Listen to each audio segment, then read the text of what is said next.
Buenas noches, bienvenidos a una emisión más de Ni Más Ni Menos, un programa de opinión, un programa de análisis en la voz de las expertas y los expertos. Hemos vivido en días pasados un acontecimiento social que todos los medios de comunicación han resaltado como algo importante para el país, una marcha cívica en el centro del país, en la Ciudad de México y en otras ciudades, donde se vio pues prácticamente pintado de color rosa las calles y el zócalo capitalino. Y esto, en teoría, la convocatoria fue para criticar, para poder oponerse al plan B de la reforma electoral. Para comentar esto me acompañan expertas y expertos en la materia, a quien voy a presentar y doy la bienvenida. Marco Baños, bienvenido. Muchas gracias, Rodrigo. Has estado aquí antes, tu opinión siempre certera y técnica al respecto. Te lo agradezco. Además, fuiste consejero electoral del entonces IFE. Sí, me tocó esa responsabilidad y también del INE. Bienvenido, Marco. Gracias, Rodrigo.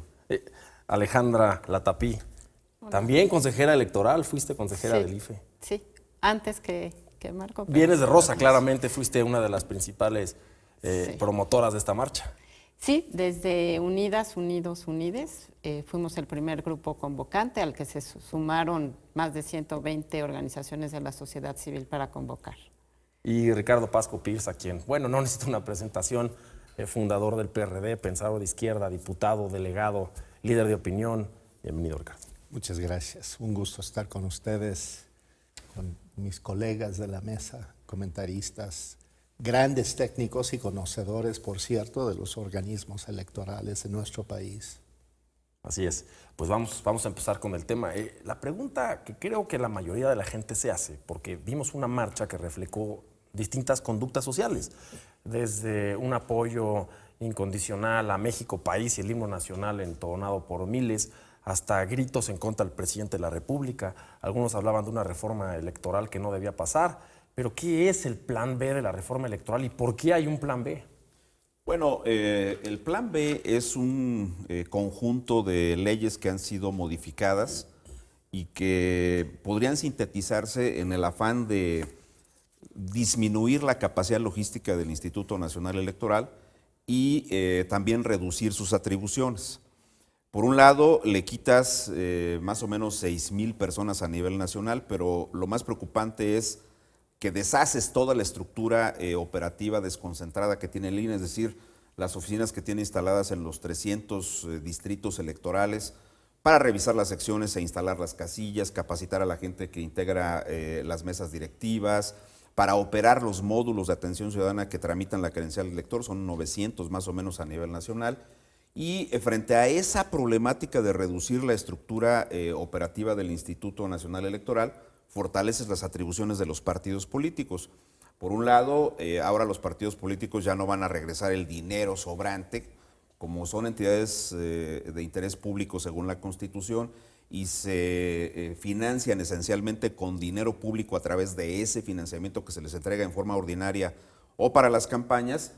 Los partidos estaban obligados a que si, por ejemplo, recibían 10 pesos, llegabas a diciembre, al 31 de diciembre, y sobraron 2, lo tenías que reintegrar al erario público. Ahora el plan B les dice que pueden usar ese dinero, ¿para qué? Para pagar las infracciones, las sanciones que les impongan por infracciones que cometan. Es una verdadera... Te doy dinero para que te portes mal y pagues lo que te portes. Es correcto. Y muy rápido, también no van a tener ahora que comprobar la membresía.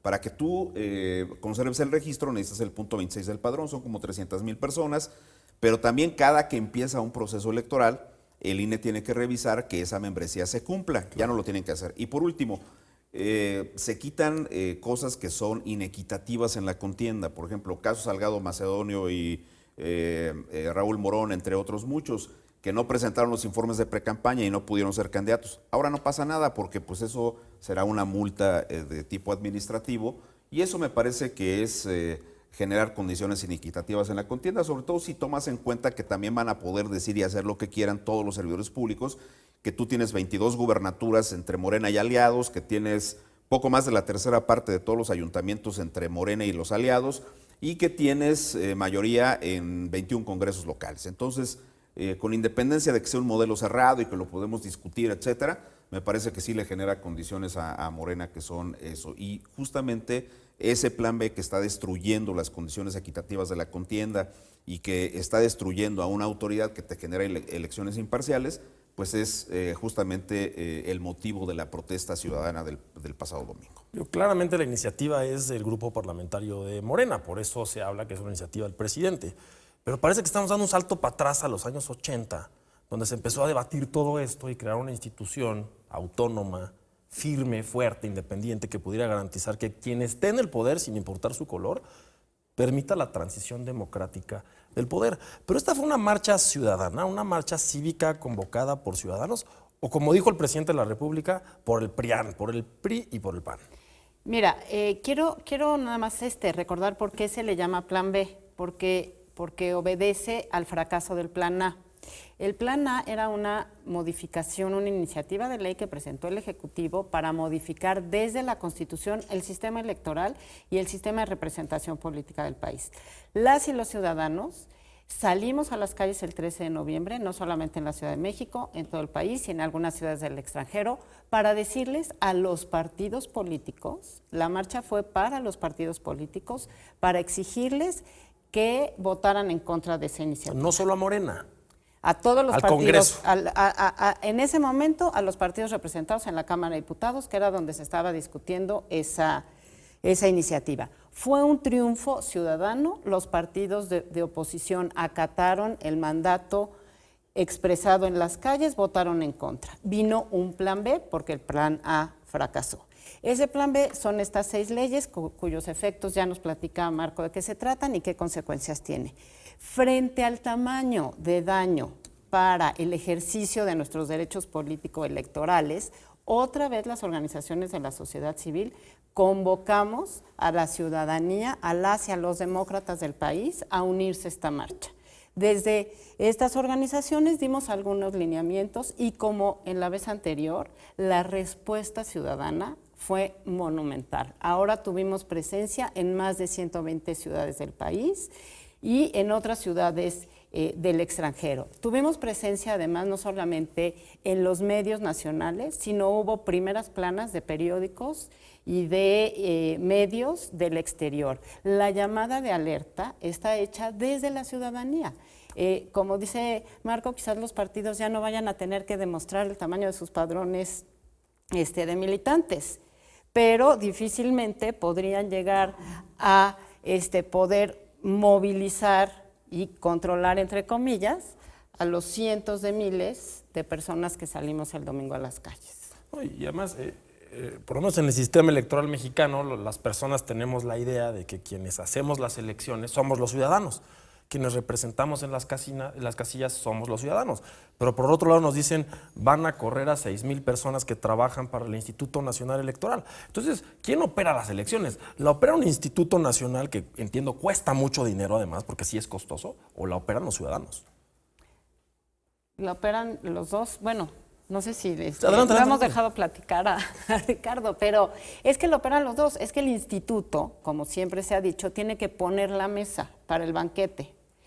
Y tiene que poner la mesa, quiere decir, durante todo el año estar trabajando en entregar la identificación nacional, que además que es la credencial con fotografía para votar. Para eso es un trabajo titánico durante todo el año en todos los rincones del país y hay 900 módulos que muchos de ellos son móviles y llegan a los extremos donde no llegan los demás vehículos, ¿no? Pueden ir caminando, en fin. Tienen que preparar toda la capacitación que se va a dar en su momento a quienes van a ser funcionarios de casilla y cómo van a ir todos estos capacitadores electorales a tocar 12 millones de casas, hogares en todo el país para poder tener a los funcionarios y funcionarias que van a recibir, a contar y a cuidar, porque son las 3 funciones. Está en manos de nuestras vecinas y de nuestros vecinos el recibir los votos, contarlos y cuidarlos. Entonces, es un trabajo de corresponsabilidades. Estimado Ricardo, tu perspectiva de esto debe de ser demasiado interesante porque te tocó vivir de la mano de Cuauhtémoc Cárdenas una elección que fue histórica en nuestro país porque fue realmente una de las primeras transiciones relevantes en México. Tomaron la Ciudad de México, fue una victoria absoluta, democrática, prácticamente una fiesta nacional después de esa transición y después de eso prácticamente nació el Instituto Federal Electoral con esta demanda social y hoy de nueva cuenta se quiere reformar. Yo creo que no cabe duda de que los institutos deban de reformarse para poder tener vigencia y permanencia, pero esta es la reforma que requiere el Instituto Nacional Electoral. Mira, buenas noches y muchas gracias por la invitación. Te refieres a la elección de 1988. Así es. Y ahí se plantearon todos estos problemas. Fue a raíz de ese fenómeno de 1988 donde justamente lo que tú señalas, quien contaba los votos fueron los funcionarios de la Secretaría de Gobernación, no los ciudadanos. A través de las progresivas elecciones, cambios en reforma electorales, se ha ido cambiando el sistema para llegar justamente a que hoy efectivamente son los vecinos quienes cuentan los votos en las urnas, con la capacitación de los funcionarios del INE y organizados para que tengan todo el instrumental para contar los votos. Entonces, hay que tener memoria histórica de por qué hoy tenemos este sistema y no otro. Hay países, y pongo el ejemplo de Chile, que siempre me ha llamado mucho la atención, que fue un país que tuvo elecciones regulares, limpias, hasta el golpe de 1973. Entra la Junta Militar con Pinochet, más de una década después. Sale la Junta Militar y automáticamente los chilenos organizan su elección. Y no hay una discusión de fraude, no hay una discusión de que si estuvo bien contado los votos o no. Incluso el referéndum que tiró a Pinochet esencialmente cuando votaron por el no o el sí, no hubo una discusión de fraude. Y sin embargo, en todas nuestras elecciones hay discusión de fraude. Es una patología social, cultural, que se ha instrumentado y por eso los vecinos son los que cuentan. Eso es lo que da certeza. Entonces, todo este instrumento que se ha creado en progresivas reformas electorales ha sido para dar confianza a la sociedad de que su voto será contado. Ese es el sentir que vimos el domingo pasado en la manifestación. La gente dice, yo quiero tener la confianza de que van a votar, a contar correctamente mis votos. ¿Por qué? Porque en México hay mucha historia cuando no se cuentan bien los votos. Claro. Y somos una cultura que se ha instrumentado, que ha vivido en función de eso. Lo más extraordinario es el que más dice que no le contaron bien los votos en 2006, ahora es el que quiere controlar el recuento de los votos y ser él el que diga cuál es el resultado. Y eso es lo que no podemos admitir. Entonces, estos son como ciclos históricos que se van viviendo en las sociedades. Yo creo que para mí el mayor valor del INE es que se ha constituido en el instrumento que nos da certeza. Tan es así que en el 2018, en el 21, quiero decir, en la última elección intermedia, donde Morena perdió su mayoría calificada en el Congreso, y donde incluso sumando todos los votos de la oposición, ganamos más votos que Morena y sus aliados, nadie chistó. ¿Por qué? Porque había certeza. Puede que no te guste el resultado, pero no hay la duda de si esto es así. Entonces, esto es muy importante y a veces no aquilatamos lo que hemos progresado y por eso es tan preocupante que en la cabeza de unos está su idea de que lo mejor es regresar al pasado ártico de nuestro país para controlar las elecciones, pensando que así se van a resolver los problemas, y es todo lo contrario. Claro. Vamos a un corte y regresamos a platicar de esto en Ni Más Ni Menos. I wanna give it all to you.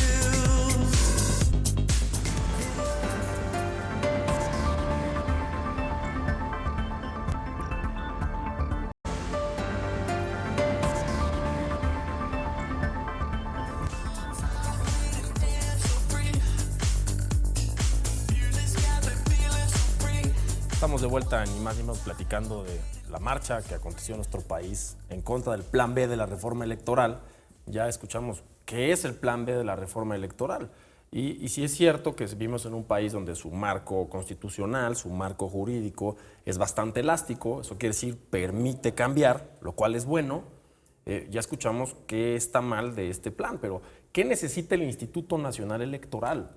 ¿Cómo podemos fortalecerlo? Porque más que debilitarlo, deberíamos buscar los mexicanos siempre que sea más fuerte. Y sí, más transparente y ojalá menos costoso también. Bueno, lo dices bien. Yo creo que las elecciones en México en general y en general la política son onerosas para el erario público. Hay una discusión que en mi opinión en cierta medida es falsa porque pareciera que también el financiamiento de los partidos políticos es parte de los costos del INE, de la autoridad electoral, y esto no es así, porque vamos, ahora de los 24,000 millones de pesos que están aprobados en el presupuesto para el año de 2023, poquito más de 5,600 millones son el financiamiento de los partidos políticos. Estás hablando de poco más de la cuarta parte de todo el dinero que se le va a entregar al Instituto Nacional Electoral. Y creo que fundamentalmente lo que ahorita haría falta sería primero detener el Plan B una vez que lleguen las acciones de inconstitucionalidad a la Corte en el momento que esto tenga que ocurrir y posteriormente sí revisar detalles que me parece que tienen que ver con los costos, pero también digamos con las dimensiones que en términos de estructura orgánica tiene el INE.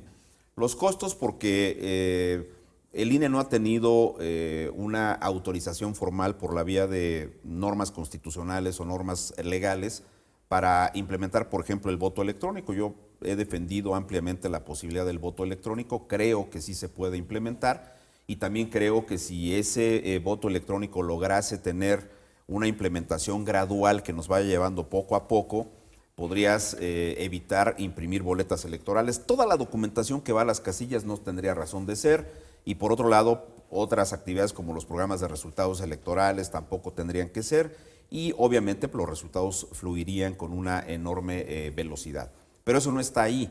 También tendrías que quitar muchos candados que se construyeron por la desconfianza. Por ejemplo, seguimos imprimiendo las boletas electorales, no ya las listas nominales, eso ya se había retirado hace 2 elecciones, pero sí las boletas en papel seguridad. Nosotros, hablando un poco de lo que significa Chile para otras cosas, pues importamos la celulosa de los bosques de Chile y de Brasil, porque nosotros en México ya no la producimos. Pero eso significa que una impresión de boletas te cuesta 4 veces más que el papel normal. Creo también que imprimir los listados nominales pues sigue siendo un problema. Podrías revisarlos en una terminal de algo. Oye, pensar en imprimir en el siglo XXI es hasta un crimen ambiental, ¿no? No, claro que lo es. Nosotros deforestamos los bosques en México, como está ocurriendo con los bosques de Sudamérica, pero te vuelvo a repetir, creo que podríamos, si se tecnologiza más el trabajo electoral y el funcionamiento cotidiano del INE, podría ser eso. Si quitas candados que son de desconfianza, un último detalle técnico que para no aburrir a tu auditorio con estos temas, pero yo no sé si tú sepas que la fórmula del líquido indeleble es una patente del Politécnico Nacional. Es el liquidito que te ponen aquí la marquita, sí. Tienes tu huella de votador. Ese líquido. Eso se fabrica desde 1994 con una formulación química de la Escuela Nacional de Ciencias Biológicas del Politécnico. Sí, es del Poli.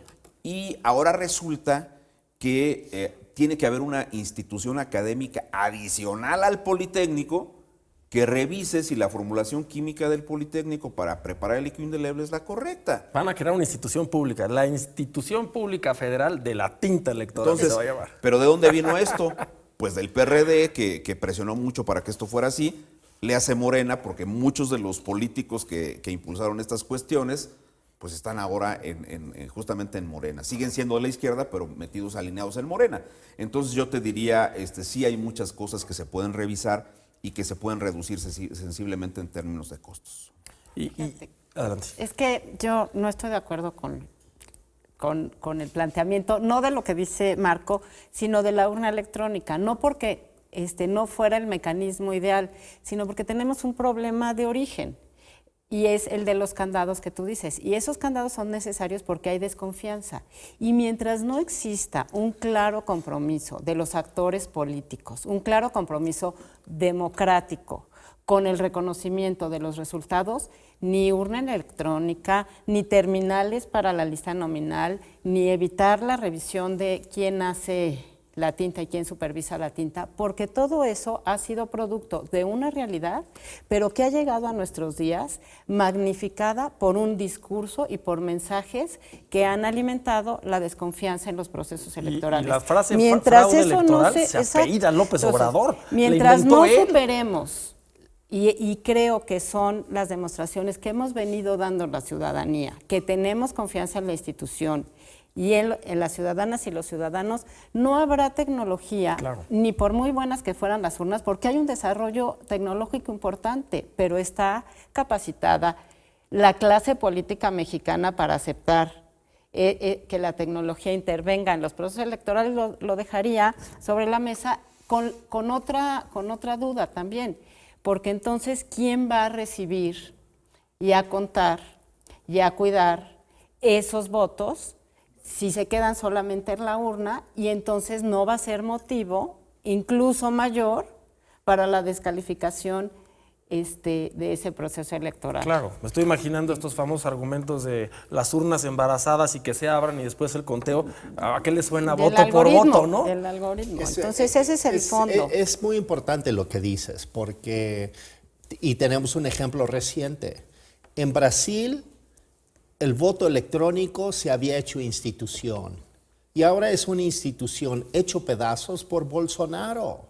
Porque él dijo, sí es posible intervenir en las máquinas y sí es posible cambiar los votos, haciendo eco de Trump en Estados Unidos, que hizo lo mismo sobre las máquinas de votar, por ejemplo, en estados como Georgia, ¿no? Entonces, Donde perdió. sí, donde donde Trump perdió, dijo, y ahí se entonces están él alega metiendo. que perdió, o en Arizona, otro caso incluso reciente por las elecciones de gobernador.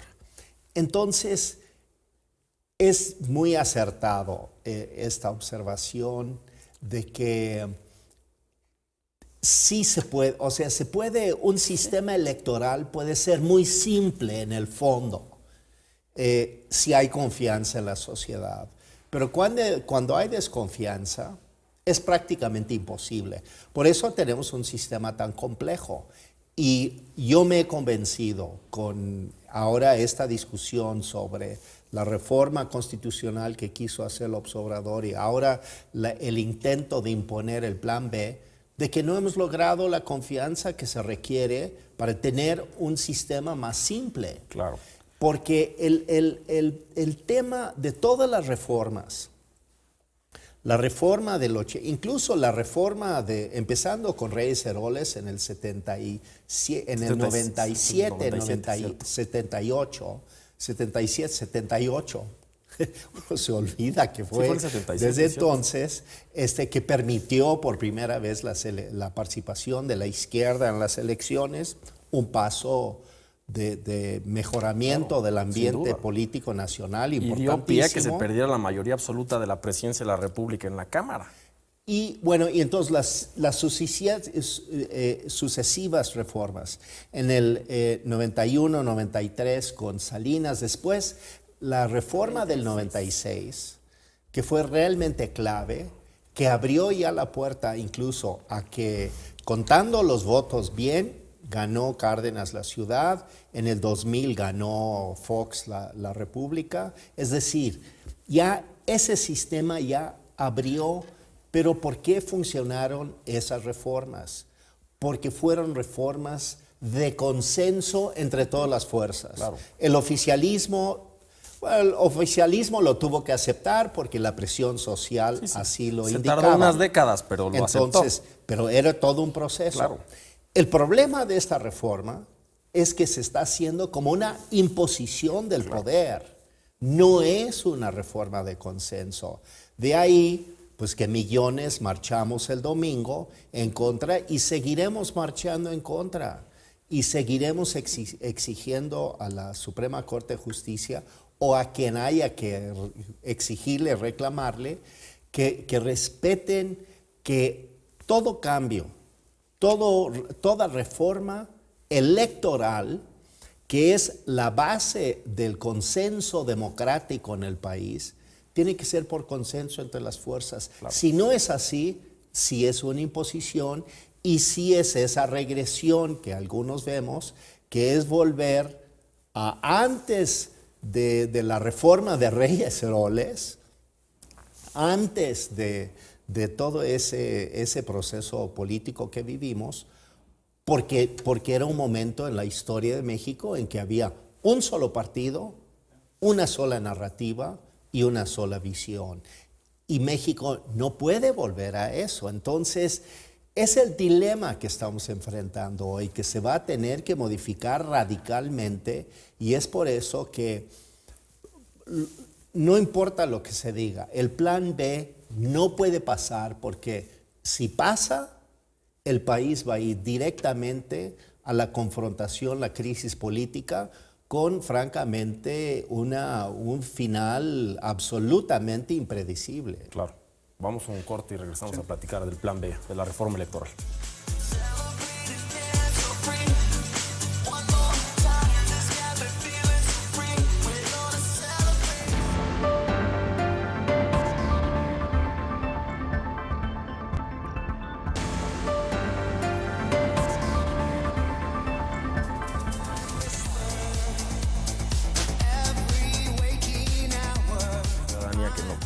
Estamos de vuelta, ni más ni menos, platicando del plan B de la reforma electoral, y ha generado cierto debate en la mesa sobre si debe de modernizarse el Instituto Nacional Electoral para incorporar el voto electrónico y poder reducir costos, o si tiene que ser algo más tropicalizado y paulatino. Y decíamos fuera del aire que precisamente ese debiera ser el debate sobre el Instituto Nacional Electoral, no su desaparición, y no volver a concentrar la organización y la calificación de las elecciones en el Estado mexicano, que es precisamente lo que se peleó durante décadas. Mira, cierro nada más un poco con el tema del voto electrónico. Yo puedo entender que tengamos posiciones distintas. Lo que no puedo entender es que persistamos en un sistema que es por muchos componentes extremadamente oneroso. Y les tengo una noticia. El plan B, contra todas las cosas, está facultando la posibilidad del voto electrónico, ¿no? Ya tenemos el voto por internet para los migrantes. Sí, el voto del extranjero. ¿No? Ahora, yo diría una cuestión que es muy importante. En una cosa tiene razón Ricardo y por supuesto también Alejandra. O sea, el tema de la confianza es fundamental para que esto camine. Yo creo que esto debe ser gradual. Y sí creo que hay condiciones para hacerlo, pero es toda una enorme discusión con este punto. Sí creo que definitivamente las normas que se están modificando en el plan B son normas que no provienen de un consenso, son normas que además tienen otro componente importante, provienen esencialmente del poder, es el presidente quien ha presentado esta cuestión y se presentan en un momento que no es pertinente, porque con independencia de que el plan A, que no transitó, que fue el de la reforma constitucional, se presentó en las iniciativas del 28 de abril pasado, pues es un hecho concreto que a este momento estamos a 9 meses de que arranque el proceso electoral. Depende el punto de arranque, si va a ser septiembre o va a ser noviembre, según lo que ocurra con el plan B. Y a menos de 100 días de que sea el proceso electoral en el Estado de México. En el Estado de México, claro, es la elección aquí más importante de este año.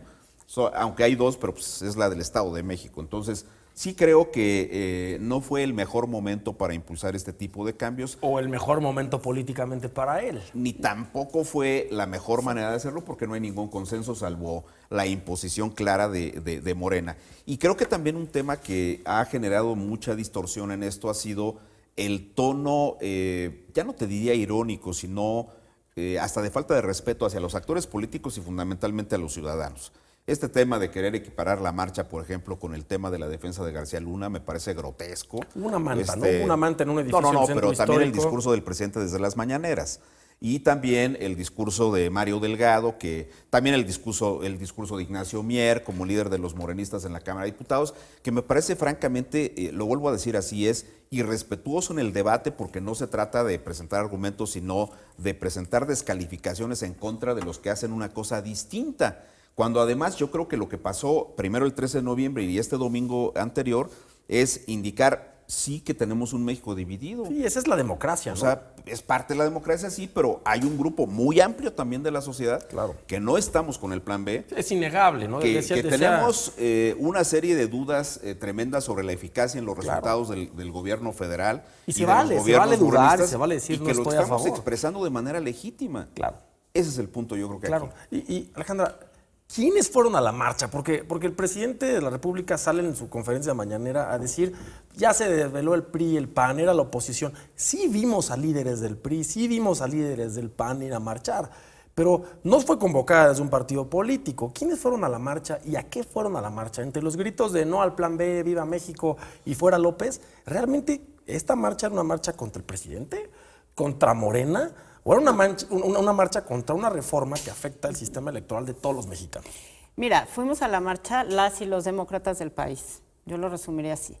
Las militancias y las dirigencias de otros de los partidos políticos, de todos los partidos políticos, también son ciudadanas y ciudadanos. Aquí no podemos estar diciendo como militas en un partido puedes o no puedes venir, sería verdaderamente antidemocrático y contrario a la voluntad de lo que estamos queriendo lograr. ¿A qué fuimos a la marcha? Si bien en noviembre fuimos para evitar la aprobación de la reforma constitucional, en esta marcha fuimos a demostrarle al Poder Judicial y hablarle a los 11 ministros y ministras de la Suprema Corte de Justicia que confiamos en que su decisión será proteger la Constitución y las leyes y el Estado de Derecho. Esa fue la intención y el objetivo. O sea, realmente el mensaje era para la Suprema Corte de Justicia de la Nación. Y a ellos se les habló.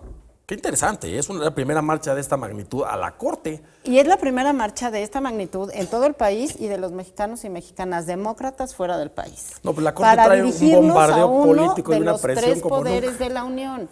Claro. Y yo quisiera decir que sí, que vivimos en esta vulgarización de la política, del trabajo político y del discurso político, que hay una intención de dividir y de polarizar, y que las y los ciudadanos que estamos convocando, que convocamos a estas movilizaciones y que seguimos convocando a construir un amplio bloque opositor, lo hacemos desde, y por eso nos llamamos Unidas, Unidos, Unides. ¿Qué es lo que queremos? Salir de ese ambiente de estarnos descalificando, denostando, dividiendo y encontrar un espacio donde todos y todas cabemos. Claro. Y eso fue lo que vimos el domingo en las plazas de todo el país, y vimos a quienes estaban pidiendo un fuera quien sea, a bravo, te creo, confío en ti, Suprema Corte, porque en esta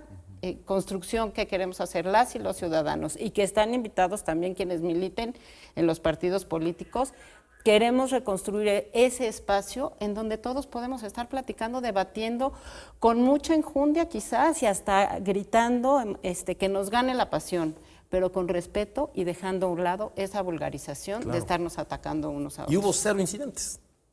¿Y cómo quedó de bonito y de limpio del Zócalo? Gran Ahí video están ese, ¿no? De una persona que estaba haciendo el ¿no? aseo y Sí. cero basura. ¿no? Cero Erika, basura. Y el Sí. presidente de la República hoy, digamos que es el presidente más marchista de la historia de México. Si algo ha hecho López Obrador en su carrera política es Él manifestarse dijo que él pacíficamente. ha llenado 60 veces el Zócalo, dijo él antes de llegar. Pero quiero reforzar lo que dice Ale, porque me parece muy importante. Marchamos las y los demócratas de México. ¿Pero qué quiere decir eso exactamente? Es una diversidad de personas, de pensamientos, de reflexiones, de posiciones políticas, religiosas, lo que tú quieras. Yo vi una diversidad extraordinaria de quienes, si empezáramos a discutir temas valóricos, por ejemplo, habría inmediatamente unos de un lado y otros de otro lado. pero los demócratas nos unimos. Yo postulo que la histeria, porque así lo siento, la histeria presidencial, la histeria de los corcholatas frente a la marcha, es porque también les está mermando a ellos en sus bases sociales. Porque yo vi mucha gente que yo conozco, yo milité en el PRD años, que yo sé que están en Morena o que simpatizan con Morena, que estaban ahí, o que simpatizan con la causa, o que saben que es correcta la causa. Yo incluso postulo que hay altos funcionarios que saben que están en una ruta equivocada. Incluso legisladores importantes, y no me refiero a Monreal, me refiero a otros. Entonces, yo creo que la agresividad post-evento del presidente es precisamente porque saben que les estamos mermando sus bases. Por una razón, no es porque estamos tratando de quitarle a Morena gente, como una especie de entrismo político. No, no es eso. Es que es un tema de causas y la gente sabe que esta causa es la causa de todos. Por eso ese concepto de Ale, de que estuvimos las y los demócratas en el evento, es exactamente preciso, porque esa era la idea, esa era la síntesis de un nuevo México. Y yo creo que es además la perspectiva, o abre la perspectiva de lo que yo llamaría un nuevo bloque gobernante, porque vamos a necesitar un espíritu de pluralidad, pero de unidad y de unicidad para resolver los problemas a partir del 24, porque sí vamos a ganar las elecciones en el 24 y vamos a tener una obra de reconstrucción nacional muy difícil, muy ardua. Y gane quien gane tiene ese reto de la unidad nacional. Ojalá que lo entendieran del otro lado, porque hasta ahorita no ha sido la tónica. Porque de verdad el tema de unidad nacional es absolutamente crucial. Por eso es también tan simbólico el hecho de que no subieran la bandera en el Zócalo el día domingo, cuando es por ley, por cierto, no es por ocurrencia, es por ley. Porque quiere decir que ellos creen que ellos son los dueños de la patria. Y no lo son, lo somos los ciudadanos, tanto los que estuvimos ahí como los que no estuvieron. Esa es una disputa que no debiéramos estar teniendo. La disputa correcta es, yo tengo unas ideas, tú tienes otras, y vamos a ver cómo consensamos. Pero lo vemos con el plan B, perdón.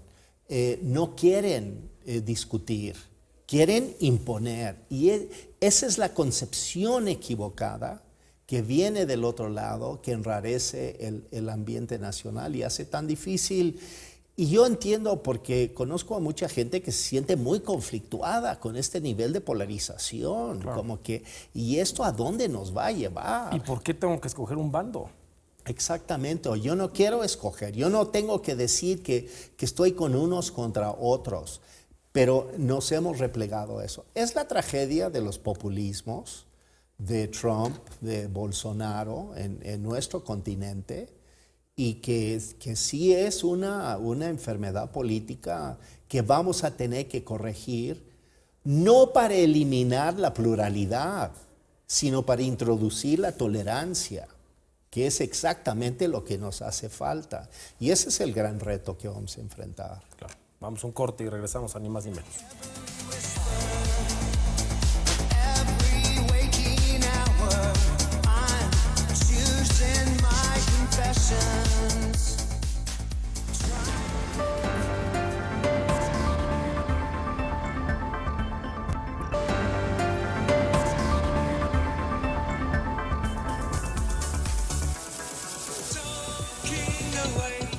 Estamos de vuelta, ni más ni menos, platicando del plan B, de la reforma electoral y esa gran marcha nacional que detonó en nuestra sociedad. Escuché yo el día posterior a la marcha, en medios de comunicación, primero al señor Epigmenio Ibarra y después al presidente en su conferencia, replicar exactamente el mismo mensaje.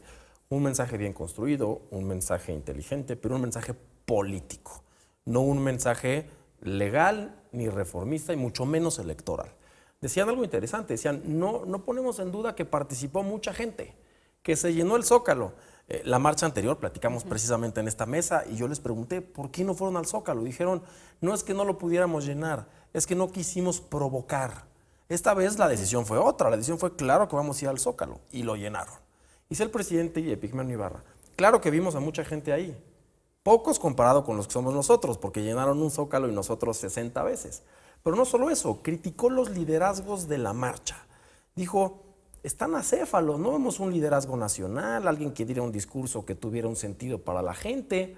Vimos un exministro de la Corte, vimos una periodista, por cierto, amiga de este sistema, Beatriz Pajés, pero no vimos un liderazgo político. Claramente el presidente y su equipo de vocería lo que quería era politizar el asunto.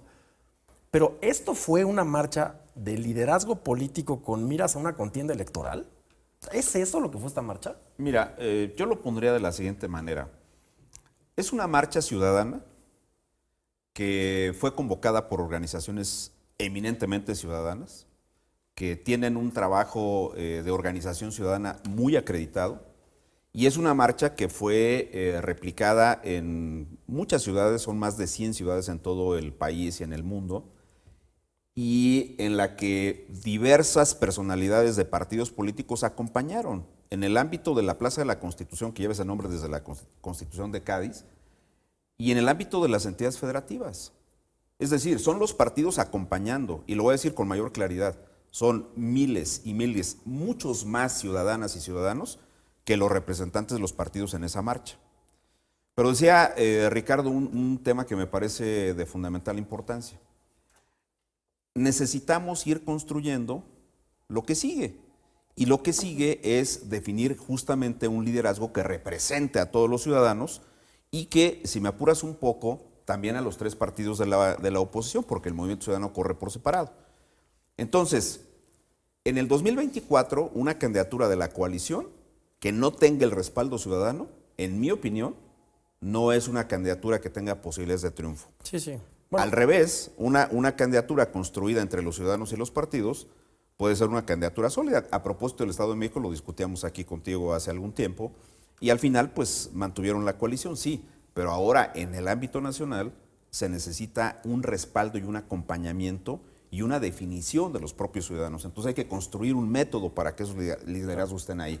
El presidente hace una lista de personas y dice, estos son los que estuvieron ahí, los que para él son más visibles, los que podrían ser más cuestionables en dado caso, o tendrían algo que puede ser cuestionable, y entonces los exhibe. Y entonces quiere trivializar el asunto diciendo, vean esto, son los que están organizando. Y eso no es así. Esta marcha es mucho más, es la expresión de la gente organizada que decidió hacer suyo de nuevo los espacios públicos, porque ni el Zócalo de la Ciudad de México, ni el de Tlaxcala, donde fui orador, ni el de Pachuca, ni el de Nuevo León, ni el de Guadalajara, son propiedad ni de los gobernadores o gobernadoras en turno, y menos aún el Zócalo es propiedad del presidente, por más veces que lo haya llenado. Eso al final de cuentas es un dato de la sociología mexicana y de la política mexicana, pero no es el propietario de esos espacios, ninguno de los gobernantes. Claro. Y yo creo que este es uno de los puntos centrales de lo que ocurrió el domingo. La única marcha que me acuerdo de este tipo ciudadana que llenó el Zócalo fue esa a principios de este siglo, a principios de los 2000, contra el secuestro, que todo el mundo salió vestido de blanco. Sí. Y el presidente de la República pues, no salió a decir que era la oposición manchando su nombre, lo contrario, reflejó una necesidad social que detonó mucha actividad. Pero, a ver, Ricardo, políticamente, ¿es una marcha contra López Obrador? ¿Es una marcha contra el régimen de López Obrador? Podemos catalogarla así porque ya está mezclándose la idea social de la oposición unida y la candidatura del 24, o para la mayoría de la gente representó simplemente yo no quiero que se modifique el Instituto Nacional Electoral. A ver, los movimientos surgen a partir de una causa. Y en realidad la causa eje de esta discusión es el rechazo a este intento de reformar el INE para que el gobierno tenga control sobre el proceso electoral. Entonces la gente está unida en defender su voto. Cuando dicen yo defiendo al INE, defiendo mi voto, esa causa es lo que nos llevó el domingo al Zócalo.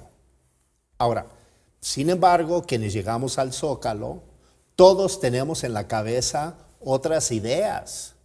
Claro. Y cada quien está reflexionando desde su óptica lo que ve venir. Por ejemplo, yo escuché a personas que cuando veían a los dirigentes de los partidos nacionales que estaban ahí, la gente les gritaba, únanse, como exigiéndoles a los partidos que sean consecuentes, ¿no? Que se unan para ir adelante. ¿Por qué? Porque ellos tienen el registro. Nuestro sistema electoral es así.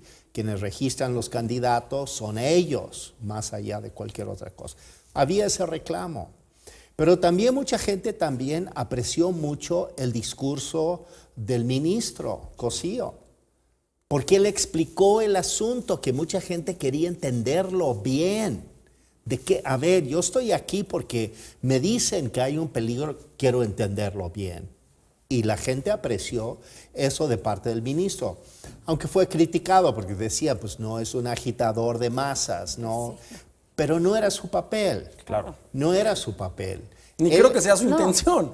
No era se su trataba intención. de eso. Yo creo que Beatriz sí logró animar a la gente más, pero el ministro más bien estaba explicando eso y de alguna manera estaba explicando a sus ex colegas. Claro. También ahí les va mi reflexión para ustedes. Pero también es un evento que fue más grande que el evento de noviembre del año pasado. ¿Qué es lo que sintió la gente? Que somos más. Que nos estamos sumando más gente. ¿Y qué quiere decir eso para la gente? Que es muy relevante y muy importante. Le estamos perdiendo el miedo al poder.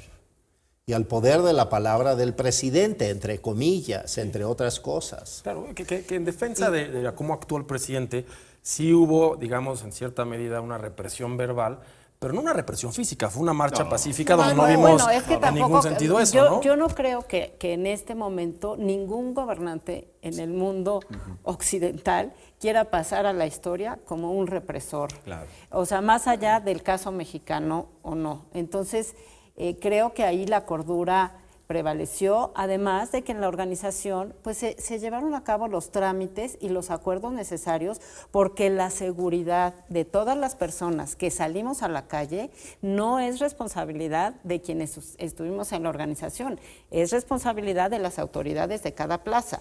En el caso de la Ciudad de México, del gobierno de la Ciudad de México y de la alcaldía Cuauhtémoc, porque fue ahí, y de los demás plazas, pues de los municipios y de los gobiernos de los estados. Sí, entonces ahí también yo creo que, bueno, era elemental esperar que no hubiera algún tipo de agresión, aunque también hubo rumores el día anterior de que había que tener cuidado. Yo quisiera nada más tener un último comentario. Por favor.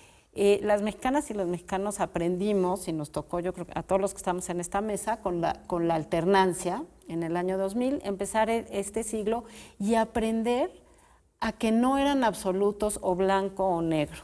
Aprendimos a tener matices, aprendimos a dialogar y a respetar que hubiera opiniones distintas, o incluso uno mismo tener una opinión mediana sobre un tema y exacerbada sobre otro. Eso es lo que estamos perdiendo en estos tiempos, no solamente en el país. Estamos regresando a esa exigencia de tomar una postura firme y enérgica que solamente puede hacer en un lugar. Es lo que se llama estar en una posición binaria, o sea, eres uno u otro. No, o sea, vamos a volver a tener grises, matices y de muchos colores. Y de eso se trata también esta convocatoria que estamos haciendo desde la ciudadanía. Muchas gracias. Por último, voy a leer las preguntas de la audiencia, es la sección que digo yo sin anestesia, y si podemos hacer una breve conclusión de 20 segundos cada uno, se los agradezco. Dice Vaquerito Bebé, yo estoy a favor de la reforma electoral original. En otros países del mundo, incluido Estados Unidos, los jueces se eligen de manera democrática. ¿Qué tiene de malo elegir a los consejeros? Y dice Panchito Castro de Valle de Bravo, Estas marchas para defender al INE ya parecen evento social. Al día siguiente salen en todas las portadas de las revistas sociales de México. Por favor, Marco. Bueno, pues son opiniones válidas, por supuesto, respetables, y qué bueno que la gente se exprese también de esa manera, pero no, apenas llevamos dos marchas y las que faltan, por supuesto, todo lo que sea necesario para defender al INE y para expresar la pluralidad y la diversidad que tiene este país. Gracias, Marco. Alejandra. Pues poco me queda por decir, pero seguiremos, como decimos, el hashtag seguimos en marcha. Sí tenemos enfrente 2 líneas paralelas de trabajo. Todo el esfuerzo de litigio que va a haber ahora frente al Poder Judicial, que estaremos informando qué podemos hacer como ciudadanas y como ciudadanos.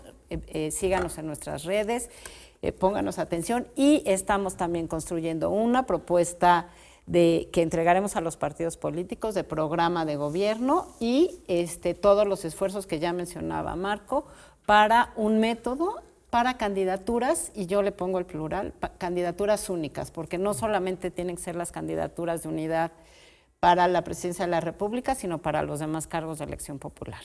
Ricardo, en 15 segundos.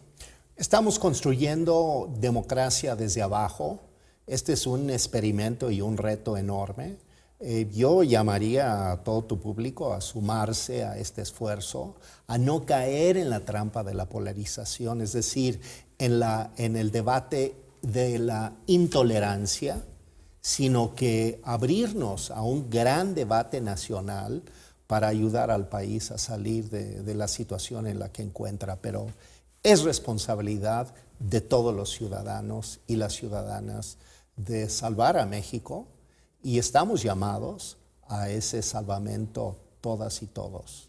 Muchas gracias. Marco, Alejandra, Ricardo, muchas gracias por participar. Gracias. Y pues ya escuchamos plan B de la reforma electoral, las marchas, ni más ni menos. Muchas gracias.